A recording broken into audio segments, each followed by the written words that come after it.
Long considered the most haunted building in Tampa, the Tampa Theater is getting a visit from a team of professional ghostbusters. Yeah, we're joined today by Jeremy Reddick from Genesis Paranormal Services. Good morning. Hello, how are you? It's been such a creepy week on the blend. We've had so many cool people on. Excellent. It's the season, right? Yes. We're ready for it. It is the haunting season. Well, and we have heard this a lot about Tampa Theater being haunted. What is your thoughts on this? What say you, the expert? Well, I have had the opportunity to investigate the Tampa Theater on several occasions, and some of the evidence that we've captured is pretty compelling. Okay. So, based on our findings, it's pretty active. So what are you looking for when you say findings? We're going to hear an example of one in just a second. Yes. Yeah. But what are you looking for?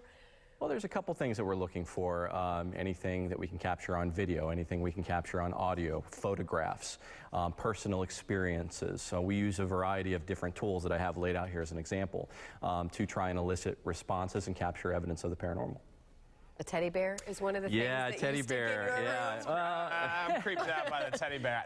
Its head's gonna go, hello, Sean. Everyone seems to be creeped out by the teddy bear. This is actually called a Boo Buddy, and it's what I like about this device. This is new ingenuity, and it's advanced technology that we're bringing to the paranormal field. It's a teddy bear, right? Well, the cool thing about this thing does a lot of different things, and here I can just kind of turn it on for you just to give you an idea of what it does.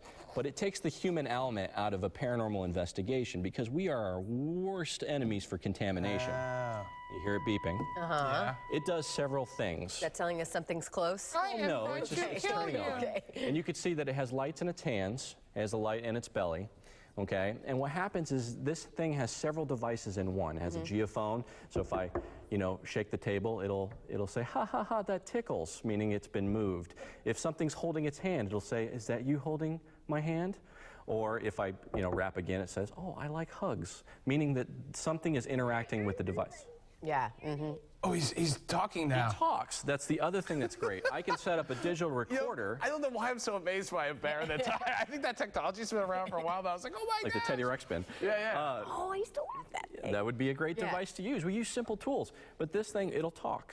There's recorded phrases in there to elicit responses. It'll ask questions, what's your name? How old are you? And I don't want to make light of this, but this is this is what you do year round. This is what I do, yes, absolutely. This is a real study. How do you become a paranormal investigator? Do you go to school for that? No, there's a lot of different backgrounds that would aid in being a paranormal investigator, being a physicist, for example, learning science in general.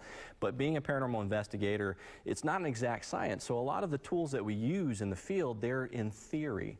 And so, reading books and meeting other teams that have had experiences using tools that have, proven track records of, getting responses. And based on those baselines, we'll create other tools to try and elicit better responses. Wow. Well, and speaking of responses, set this up for us. We have an audio that we're going to listen to. Kind of set the stage what it is. Okay, well, we were at another theater. Okay. And basically, the first 15 minutes, we were in the theater. Oh, Boo Buddy's still talking. We were in... Creeps. Let me go ahead and turn this off. So we were in the theater for about 15 minutes. There was a couple of us in the audience. I was conducting what is called an EVP session.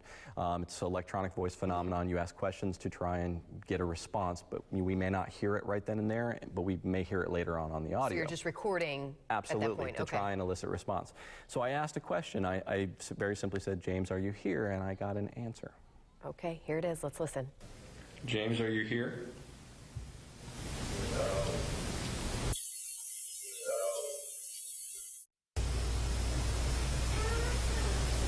Wow. So now, when you didn't hear that when you were actually in the room, that was later? Or? Actually, we actually heard the no with our ears. That's also called a UVP, unexplained voice phenomena, when you actually hear it with your ears. What's your reaction when you hear no? We stopped what we were doing. You guys high five, or do you say, let's get the heck out of here? Like, what do you? No, it's funny because people are like, they hear a noise, and most people are like, let's get out of here. But we're like, no, let's go check it out. But we actually heard that. We stopped what we were doing. We went back. We played the audio. audio, and we were all floored. And what's the singing girl? Then there was a singing girl. That was one that we had captured. The interesting thing about that is we had a recorder going that's called static, meaning it's just stationary, no one's around it. No one was in the building during the time we caught that piece of evidence. And upon reviewing, wow. She wasn't singing Justin Bieber, was she? Because she really has a problem. Turn that off. Well, what is your take home? I mean, what do you think people maybe are the misconceptions about this, of what you do and kind of about this area? What do you think, you would want people to understand about this? Well, I would want people to have an open mind, because the thing is that at some point there's been many people who have had many experiences over the course of time and in their lives. I've experienced paranormal phenomena since I was a young boy, since I was 10 years old. And, I had a planchette from a Ouija board thrown out from underneath. I don't touch Ouija boards. Don't recommend. Don't recommend that you play with those. Why do you think Tampa Theater is so incredibly haunted? Why is one place more haunted than the next? Well, there's different theories for that. The Tampa Theater, being as old as it is, and the amount of people that go in and out of it, theaters in general, people in general bring a lot of energy. And, the stories that are told, the movies that are played, and just the ambiance of the theater itself. The events that are going on this weekend as we go ahead and wrap up. Yeah, they have a lot of stuff going on all through Monday. Thank you so much for being here. We really appreciate it. All right.